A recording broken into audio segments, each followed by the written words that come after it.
Hi everyone, good to see you again. Welcome to SaaS Startups podcast with me, Varun. This is the podcast where we get up close and personal with interesting founders and doers from the Indian startup ecosystem.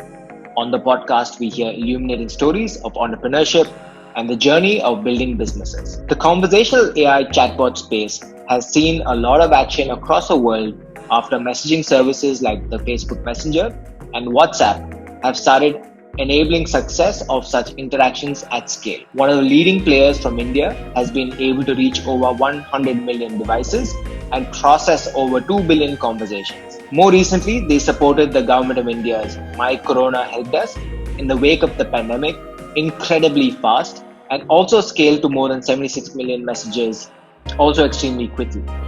We chat with Aakrit, Vaish, co-founder and CEO of Haptik, on the conversational AI space, his startup journey, and the sale to Reliance Industries in April of 2019 in a very candid conversation. Let's say hi to Aakrit. Aakrit got the conversational AI chatbot space quite early, as early as 2013, 2014. Today, Haptik is probably one of the largest providers of conversational AI in the world. And, we'll talk a little bit about, the amazing work Haptik has been doing as part of the MyGov's Corona Helpdesk. In early 2019, Haptik received a massive investment from JIO, from Reliance JIO, and that's enabled them to reach a lot of users. So we'll talk about that as well during the episode. Today, Aakrit is a sought-after angel investor and also an advisor to a lot of startups. So, hey Aakrit, welcome to the show. Hi Varun, thanks so much.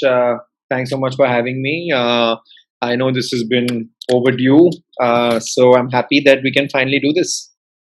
Absolutely. I think COVID has enabled us to do these kind of things more often, and I'm glad you could join us on this episode. So, No, absolutely. Go ahead. No, I was just saying thanks for having me, and yeah, super excited to have this chat. I was genuinely happy that Reliance has been making the waves in the last few weeks, right? With the different deal flows, etc. Is any of that money flowing into your pocket? That was the whole purpose of the fundraise, man. You don't know that? It was all Google, Facebook, straight to Aakrit Vaish's bank account. That the press release would have said that. I think you missed it.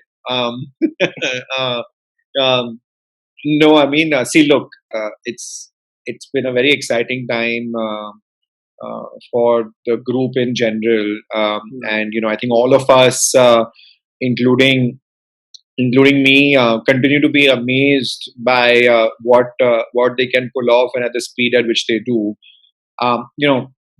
Being completely transparent, and I think it's fairly out there as well. The way that we're all structured is that JIO Platforms is the holding entity, which Haptik is a part of.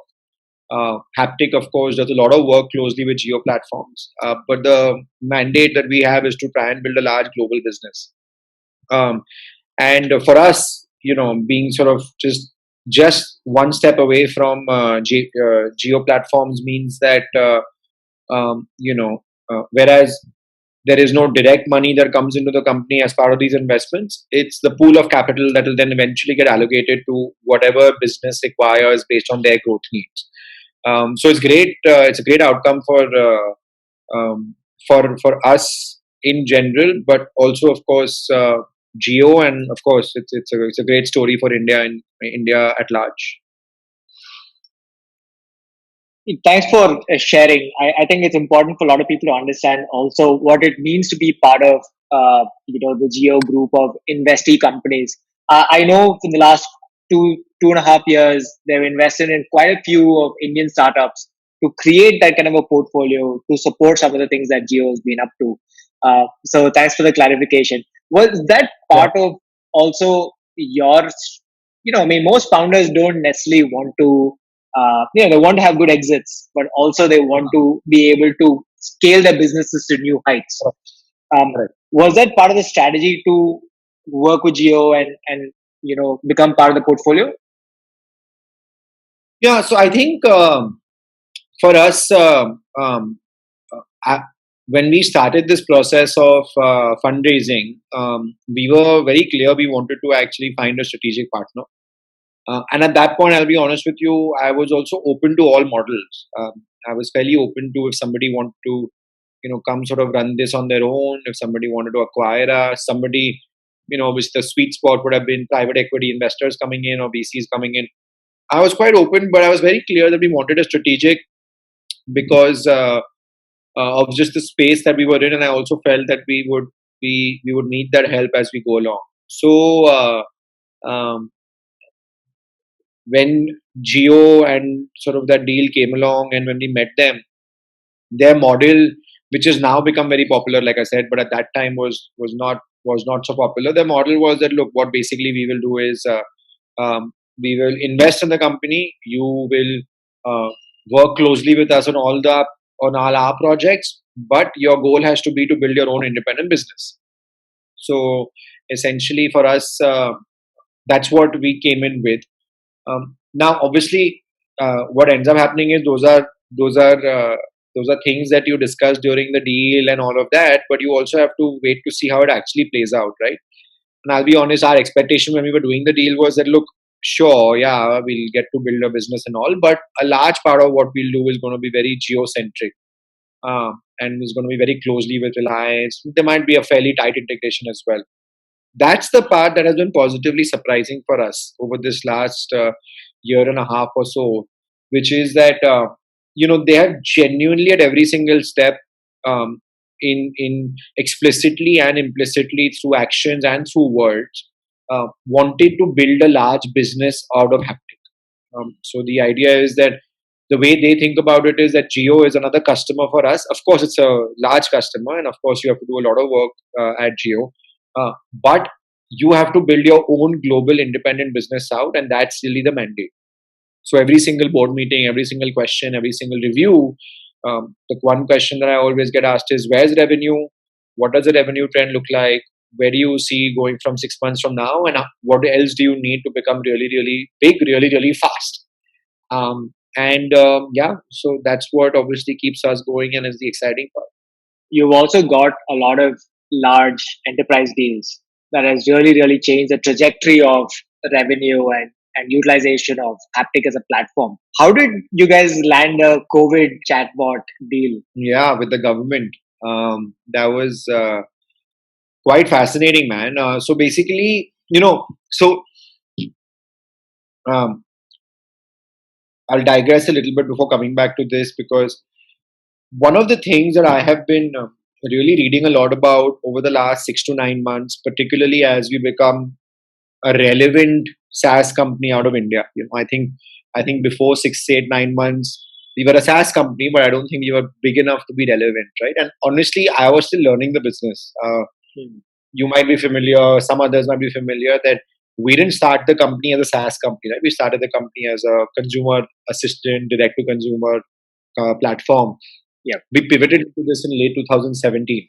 So till the Geo deal, even after that, I was still learning the business. I think we really sort of started seeing the growth late last year. But as a result, I've been reading and learning a lot about this over the last 6 months, over this whole concept of what people talk about platforms and ecosystems, right? Which is that, and Salesforce, of course, has popularized this the most, right? Where you have the underlying platform that provides all the capabilities, and then the ecosystem players on top come in and sort of build out all the different pieces and take the platform to market. So with MyGov, something interesting happened because one of the ecosystem partners, one of the ecosystem channels for us that has become very important is WhatsApp. So we do a lot of work on WhatsApp, for implementing these chatbots for brands. And that means that we're obviously a close partner with WhatsApp. And this is all, by the way, before the Facebook investment into Geo. Now obviously the partnership will mean a lot more. But because we're a close partner of WhatsApp, when sort of this MyGov opportunity came along, they basically the government asked WhatsApp or Facebook rather that who are some of your partners that you would recommend, and they gave them I think a few names, 4 or 5 names, and then they decided to pick us. I think they also decided to pick us because of the Geo relationship. So, in fact, a lot of people ask me that how does Geo add value to your business? These are the subtle ways, right? That the large enterprises, especially in emergency situations, feel a lot more confident working with a Geo Haptik more than a Haptik, because then they have that brand confidence that you'll be able to execute, and you're backed by somebody who sort of you know will go all the way to make sure this is successful. So I think that's when they ended up picking us because of that relationship, and then there was also people at Reliance who facilitated the relationship a little bit. And that's how it came to us, yeah. And they came and said that, look, we want to build a COVID-19 helpline on WhatsApp for the government, for which will be the national helpline, and it needs to be ready in 1 week. So, as with these things go, we could quickly sort of got onto it, helped them on the platform, helped build it. I think launched it in 5 days, and then we built a Hindi version of that in another 2 weeks. Oh, wow. You bring up a very interesting point, right? When you look at strategics, and this is something a lot of entrepreneurs want. Sometimes they shy away from them because they feel like maybe they lose control, maybe they don't want to be a part of it. But strategics typically end up helping you a lot more if you pick the right strategic, right? How, do you have any framework that somebody could use to find the right strategic investor? That's an interesting question you asked, because even before the Geo deal, we were invested into by Times Internet, which was another strategic. So what's interesting is that, in fact, I was going to write a blog post on this at some point, but never came around to it, which is how to work with strategic investors, what to look for, because I've fortunately or unfortunately had so much experience working with them, and that too, two large Indian enterprises, right? On one side you have Times of India, and one side you have Reliance. So long, lot of points, lot of pointers, lot of things to talk about, but I guess I'll answer your question more specifically, which is how do you pick a strategic? So I'll tell you, for us, where we got lucky.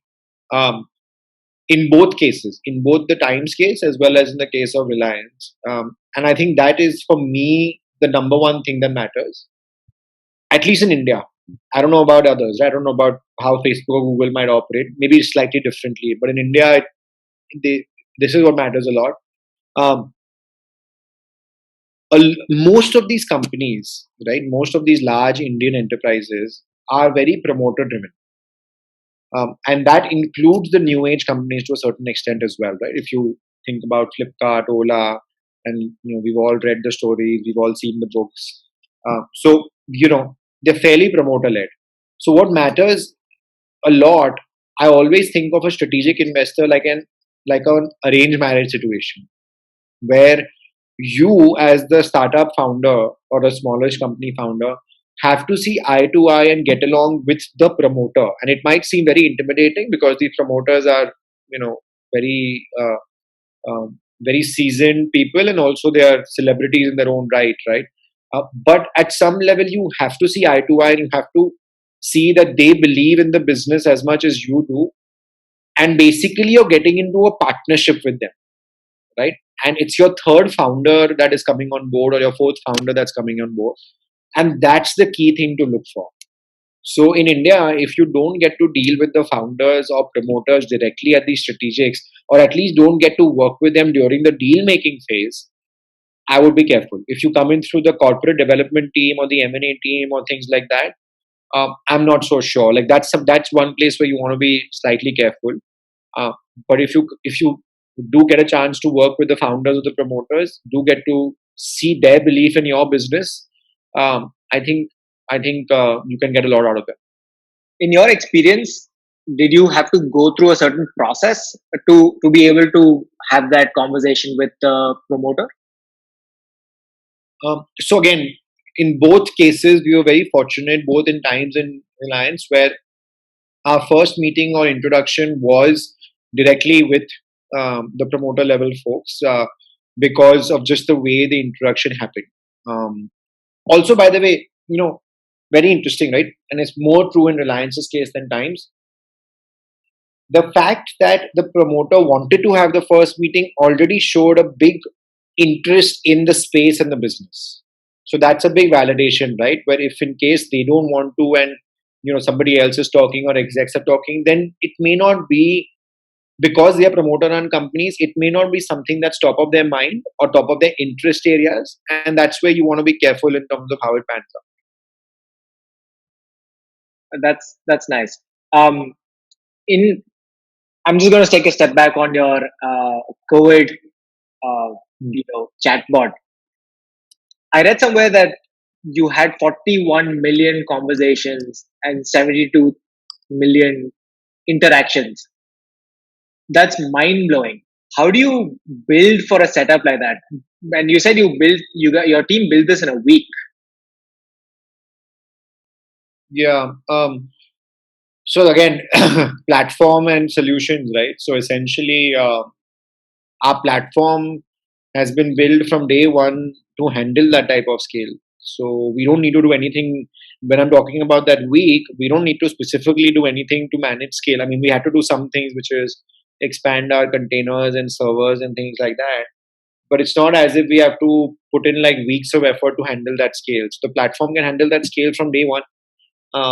And that's what made it possible for us to build it out in a week, right? Because the platform already has a bunch of capabilities to handle that scale. So yeah, it was still mind blowing scale for what we have seen. We've never seen this type of scale before, but fortunately, we had the pieces in place to be able to handle it. Because in a country like India, a typical chatbot, which is just a decision tree, which what the chatbot was for a long time, right? Now there's a little bit more conversational NLP being integrated, um, and there's so much more complexity for the audience that we have. Uh, were there any frameworks that you gave the team to be able to solve for it? Because you got to be extremely careful when you're dealing with, say, queries that come for a pandemic, right? Because there's a health related stuff, a lot of other things that go into supporting these users.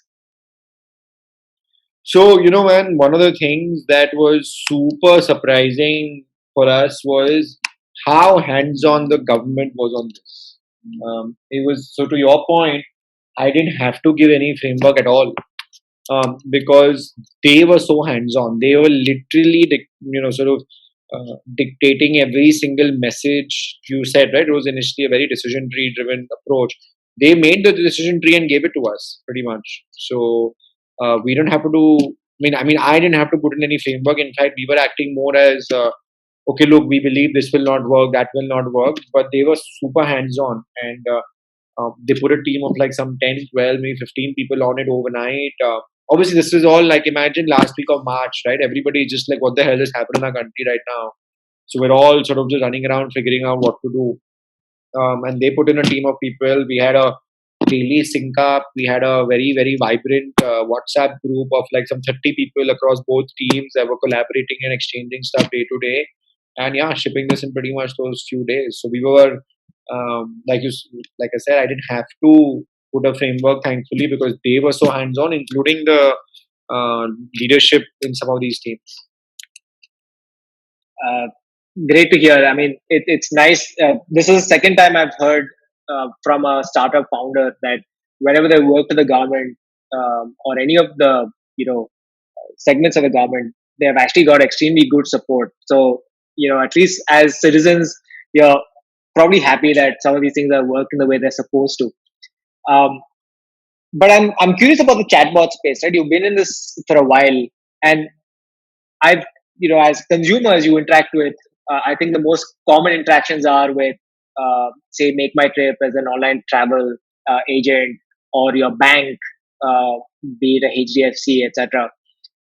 But at least from my viewpoint, they're probably the dumbest chatbots ever made. Right? They don't actually add so much value to my life. Um, when do you think these chatbots are going to come of age? Is it because the teams are not equipped to build the right tools, and make these important pieces to their support system, or do you see some other challenges that are plaguing some of the bots that are out there? If I only had $1 every single time this question was asked. you you you were mentioning before we started talking today that how you thought that when I'm a billionaire because of Jio. I swear I would have been a billionaire if I got $1 every single time somebody asked this question, which is, I'm glad to when be will contributing. when will chatbots come of age? Why do chatbots not work? Chatbots are so dumb.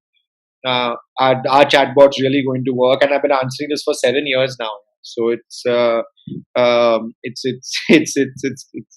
crazy. But look, I still don't get tired of answering it because this is a topic close to my heart. So I'll tell you. See, what's happened is, and it's funny that personally, I have, and Haptik as a company has followed this journey for many years now, right? There was a thesis back in whatever late 2000s that it really honestly first started with when Siri became mainstream on all iPhones, right? So let's date Right. back a little bit to history. 2008 iPhone launched, 2009 App Store launched. I think Siri was available starting about 2010 or 11, right? Saying that now this is a voice assistant on your phone on Apple, and you can chat with her and get things done.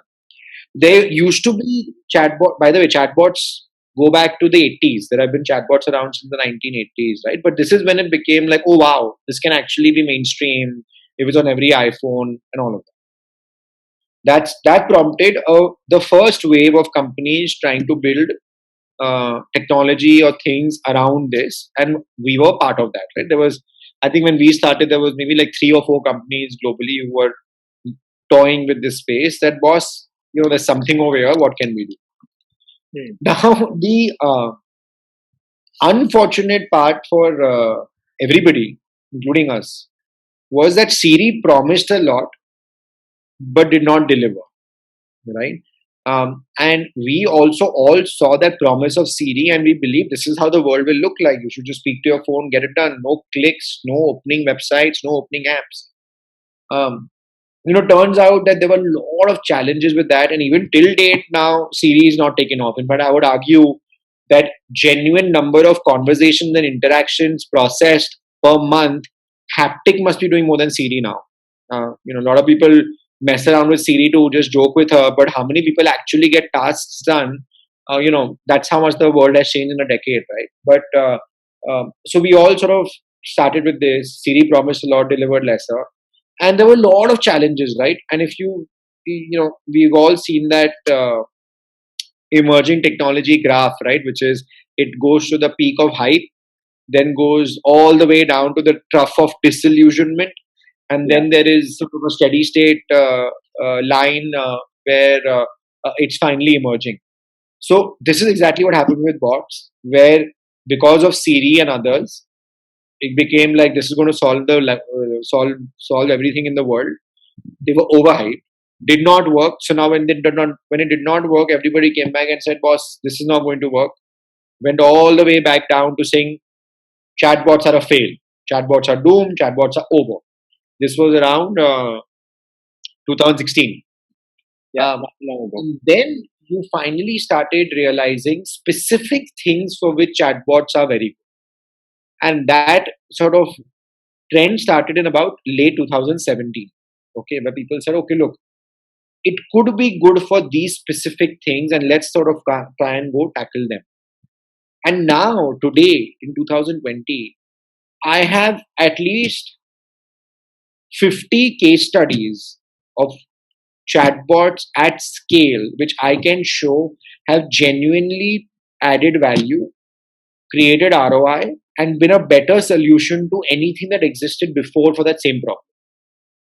So, to answer your question, chatbots have taken their entire journey, and today we are at a stage where they are very good for specific things. You have to build only for those specific things and do them really well. If you shy away from it, which people still continue to, they may not work. And if you don't build them well, they may not work. Chatbots are as much a design problem as much a technology problem. So you have to think through what to build, how to build, and then apply the technology on top. Thanks for clarifying. Now I see. I see where the light at the end of the tunnel is. It's just identifying the things that you can solve Yes. using chatbots, and it may not. You may have a hammer, but not everything you see is going to be a nail. You did your bachelor's in the US. You did your undergrad in the US, and you came to India to run a startup, at least build their Indian operations um, back in the day. Was that what brought you to India, or did you feel like the opportunities in India were far greater? Hence, you wanted to be in the ecosystem. It was the latter. So it was the Flurry, which was the company I brought to India. It was actually a landing pad for me. So the way that even happened, so the way it happened is, to clarify for you, I went to my boss in San Francisco at Flurry and said, I want to move to India. Now, either you tell me I can move with you, or I'll just move and I'll go do something else. And that's when they said, no, why don't you, we can do enough things over there. Why don't you sort of go build it out for us, and let's see how that works out. So yeah, so that's basically when we decided, and I moved out to India to start Flurry's India office. But it was a, what you mentioned, large opportunity in India that attracted me to be part of the ecosystem, act as a landing pad, so that I have something to do for a couple of years before I start a company. Flurry was a mobile analytics platform, right? Yeah, Which was ultimately acquired by Yahoo. yeah, And most companies that get acquired by Yahoo, uh, it's a very good exit for them, typically. At least started with, Mark Cuban uh, exiting to Yahoo. Was it the yeah. same for Flurry early team, founding team? Yeah, it was. I would say it was a good exit. It was not a bumper exit.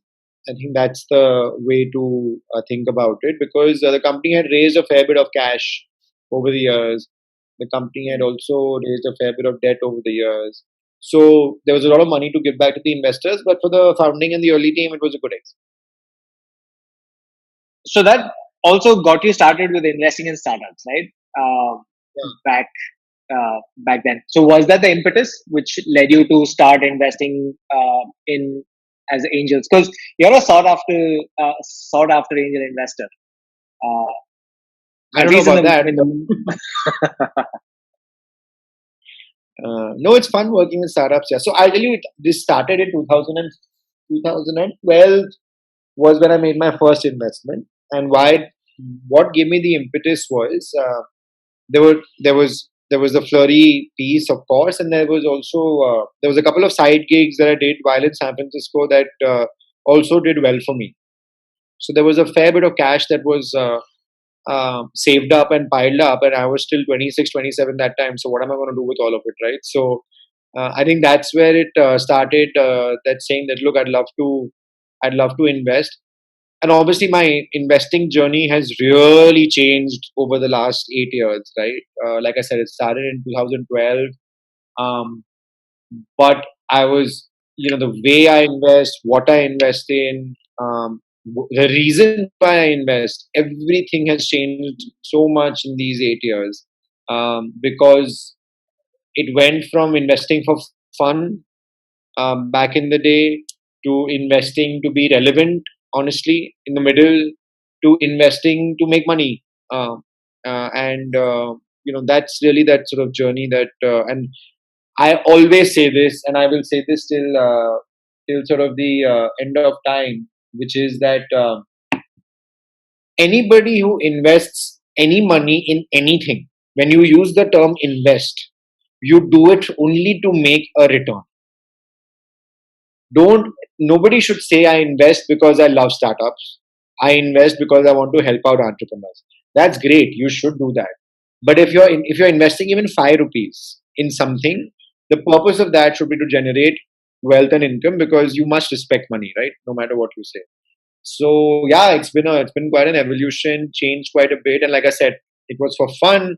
I stopped doing it in the middle, on back in I think 14, 15, 16, I did basically nothing, maybe like one or two investments. This was the period where Haptik was struggling a little bit, so I wanted to kind of put that in place. Then 16, 17, 18 did some more. I have obviously really accelerated that in the last 2 years, ever since, of course, the Reliance investment happened and other things. And yeah, now I'm very active. So in that phase when you were trying to build Haptik and you probably put in money into that rather than invest, what were some of the challenges? Because at this point, you work with other startups, you've been part of a successful, uh, somewhat successful startup, Flurry. Um, what were some of the learnings that you had during that phase? So this was that I gave you the chatbot journey, na? Ki it went to hype and then back to dud. It was that period where it went back to dud. Ki, oh, chatbots are doom, chatbots are gloom, chatbots are a fail. So this was that period. Um, what were the learnings? My biggest learning about building this company or Flurry or any others have been, it is extremely, like we talk about product market fit.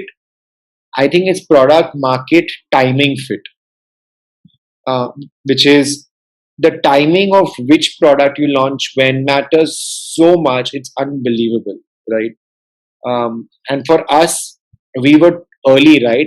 Ideally, I should have started this company in 2016, uh, because that's when it became clear what chatbots may be able to do. The past 3 years, I just went through the whole hype cycle where, at one point we had investors chasing us, next day we had nobody wanted to invest us, right? So it became sort of that up and down. In an ideal world, the right timing was around 2015, 2016 to really go after this problem. So my number one lesson and learning through all these phases have been time the market correctly. Yeah. That's like look, nothing matters more. I think the team doesn't matter as much. The market doesn't matter as much. It does, all these things matter, but just timing and making sure your product is ready today for the market. And it is as worse being early as it's being late.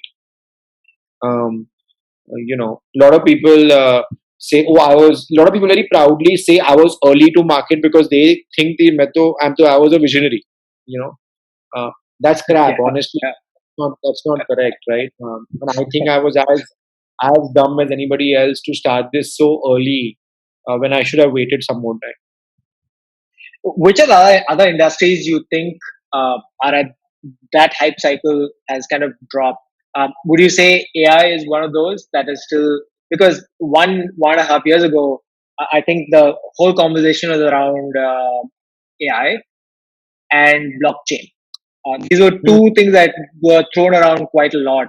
Blockchain, completely now nobody talks about it, right? But I think in the background there are a few companies being built on blockchain, or for enabling blockchain that not a lot of people have heard about. Um, what's your sense? Yeah, so I think blockchain is in that sort of now went through last year that trough of disillusionment where everybody wrote it off, but now some interesting companies and problems will come out. So I think blockchain is one. I think AI. Uh, I think AI. My sort of take would be that it's very much still in hype mode, but I don't think it's going to have that much of a what do you say, rebound back to say, boss, this does not work. I think it will remain in that mode. I'll tell you why. Because AI has gone through the journey before. AI was first introduced or first as a concept in the 70s and the 80s, right? Right. And it went through the journey that time already where it got written off. So now I think is AI's time to really, you know, sort of shine, and there's going to be a lot of exciting AI companies being built. One area which I think is going to be is I think still slightly hyped and is just right now on its way down is this entire voice space. Hmm. I think Yeah. the whole voice tech, voice assistant, all of that, it got peaked. It became like, on Twitter there was that, what was that India is a land of what, voice, video, vernacular, right? That was all V's, V's, Yep. V's. Yep. I think voice.